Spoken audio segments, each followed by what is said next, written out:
அரசுக்கு எதிராக நம்பிக்கையில்லா தீர்மானம் கொண்டு வந்தால் முதலமைச்சர் பன்னீர்செல்வத்திற்கு திமுக நிபந்தனையின்றி ஆதரவு அளிக்கும் என திமுக நிர்வாகி சுப்புலட்சுமி ஜெகதீசனின் கருத்தை அக்கட்சியின் செயல் தலைவர் ஸ்டாலின் மறுத்துள்ளார்.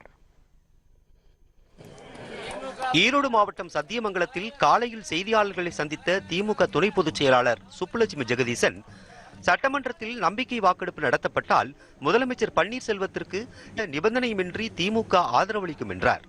ஏற்கனவே துரைமுருகன் அவர்கள் சட்டமன்றத்திலேயே எங்களுடைய நிலையை தெளிவுபடுத்தி இருக்கிறார். தளபதி அவர்களும் தெளிவுபடுத்தி இருக்கிறார்.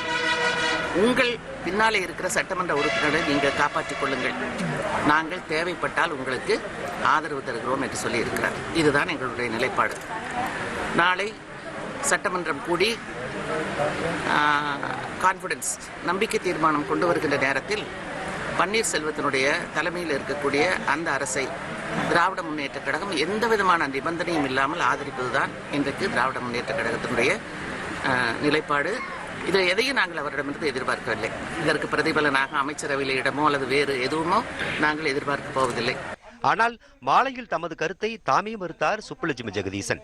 இந்நிலையில் சுப்புலட்சுமி ஜெகதீசனின் பேட்டி திமுகவுக்கு உடன்பாடு இல்லாதது என ஸ்டாலின் தெரிவித்துள்ளார். திமுகவின் நிலைப்பாடு குறித்து கட்சியின் தலைவர், பொதுச் செயலாளர் ஆகியோர் உரிய நேரத்தில் ஆலோசனை நடத்தி முடிவெடுப்பார்கள் என்றும், கட்சி நிர்வாகிகள் யாரும் தனிப்பட்ட முறையில் இதுபோன்ற கருத்தை தெரிவிக்க கூடாது எனவும் ஸ்டாலின் அறிவுறுத்தியுள்ளார்.